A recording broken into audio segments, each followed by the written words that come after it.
আজকে সিদ্দিকুল্লাহ চৌধুরী তুম্মার নামাজ পড়ে বলে গেল, আবার ওখানে গিয়ে ওখান থেকে সরে পালালো কেন? কিসের জন্য সরে পালালো?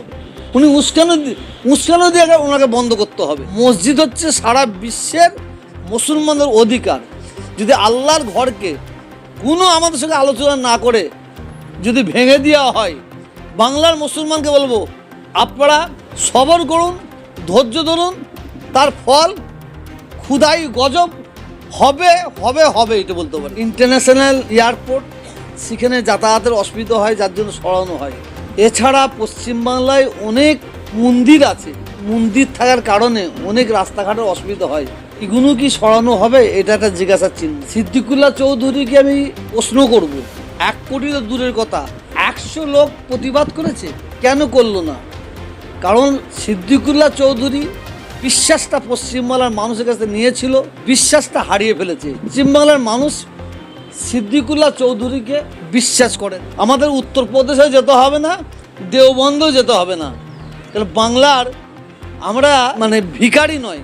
বাংলার মুসলিমরা যারা স্কলার, বড় বড় স্কলার আছে, তাদের নিয়ে বসলে হবে বলে আমি মনে করি। সিদ্দিকুল্লাহ চৌধুরী স্যারকে বলবো, মানুষকে নিয়ে উস্কানো দিয়ে চুজ করবেন না। আপনার কাছে আমার অনুরোধ, বাংলার মানুষকে বিভ্রান্ত করবেন না। বাঁকড়ায় যে মসজিদ আছে, মসজিদটা হচ্ছে মুসলমানদের ইমান, মুসলমানদের হৃৎপিণ্ড। কোনো কারণে যদি মসজিদটা সরানো হয়, পশ্চিমবাংলার মুখ্যমন্ত্রীকে আমি অনুরোধ করব, পশ্চিমবাংলার যারা ইসলামিক স্কলার আছে, মুফতি আছে, মৌলানা আছে, সারা পশ্চিমবাংলা থেকে অন্তত 15 থেকে 20 জন বড় স্কলারকে নিয়ে, মুফতিকে নিয়ে উনি বসে আলোচনা করে কোন পদ্ধতিতে মসজিদকে সরানো যায়, এবং ওই মসজিদের বিনিময়ে যে একটা জায়গা দেওয়া হবে বলছে, সেই জায়গাটা কোথা দেওয়া হবে, সেখানে কিভাবে মসজিদ তৈরি করা হবে, সেটা একটা আলোচনা করার দরকার আছে বলে আমি মনে করি। বাঁকড়া মসজিদ যেমন ইন্টারন্যাশনাল এয়ারপোর্ট, সেখানে যাতায়াতের অসুবিধা হয়, যার জন্য সরানো হয়। এছাড়া পশ্চিমবাংলায় অনেক মন্দির আছে, সে মন্দির থাকার কারণে অনেক রাস্তাঘাটের অসুবিধা হয়। সেইগুলো কি সরানো হবে? এটা একটা জিজ্ঞাসার চিহ্ন। এরপরে কি আরও অন্য অন্য মসজিদ ধরা হবে? মুসলমানদের মসজিদগুলোকে টার্গেট করা হচ্ছে কি না, এটা একটা জিজ্ঞাসার চিহ্ন বলে আমি মনে করি।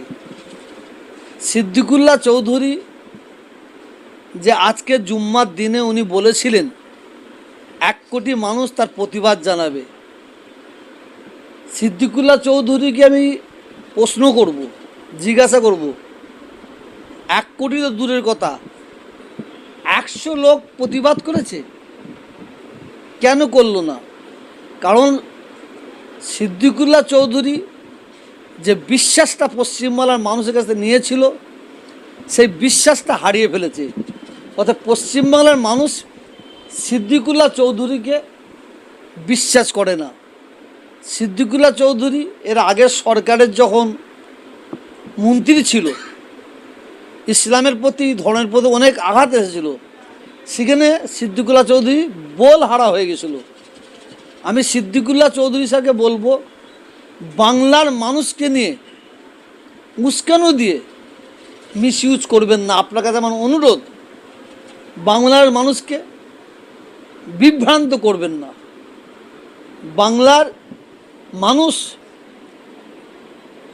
জাতি, ধর্ম, বর্ণ নির্বিশেষে সবাই শান্তি চাই, এটা আমি বিশ্বাস করি। এবং এই মসজিদ, বাঁকড়ার যে মসজিদ যদি সরিয়ে দেওয়া হয়, যারা মুসলিমদের প্রতিনিধি আছে তাদের সঙ্গে আলোচনা না করে যদি মসজিদকে সরিয়ে দেওয়া হয়, একটা অরাজকতা তৈরি হয় বলে আমি মনে করি। অতএব পশ্চিমবাংলার মুখ্যমন্ত্রী শুভেন্দু অধিকারীর কাছে আমার অনুরোধ থাকবে, ওনার কাছে আমার অনুরোধ থাকবে, যারা স্কলার আছে, মুসলিম বুদ্ধিজীবী আছে, তাদের ঘরে নিয়ে বসা। আমাদের উত্তরপ্রদেশে যেতে হবে না, দেওবন্দেও যেতে হবে না, কারণ বাংলার আমরা একদম ভিখারি নয়। বাংলার মুসলিমরা যারা স্কলার বড় বড় স্কলার আছে তাদের নিয়ে বসলে হবে বলে আমি মনে করি। ফুরফুরা শরীফের পক্ষ থেকে তরফ থেকে কি স্টেপ নেওয়া হচ্ছে? ফুরফুরা শরীফের তরফ থেকে আমি অনুরোধ করব, আপনারা কে বিভ্রান্ত হবেন না, কারো চক্রান্ত পড়ে আপনারা ফাঁদে পা দেবেন না। কিছু মানুষ আছে নিজের স্বার্থের জন্য, নিজের জন্য তারা বাংলার মানুষকে মিসইউজ করার চিন্তা ভাবনা নেবে, মিসইউজ করবে, পথে নামিয়ে দিয়ে তারা সরে পড়বে। আজকে সিদ্দিকুল্লাহ চৌধুরী জুম্মার নামাজ পড়ে বলে গেল, আবার ওখানে গিয়ে ওখান থেকে সরে পালালো কেন? কিসের জন্য সরে পালালো? উনি উস্কানো দিয়ে ওনাকে বন্ধ করতে হবে। অনেক উস্কানি দেওয়া হয়েছে। আমি বাংলার মানুষকে বলবো,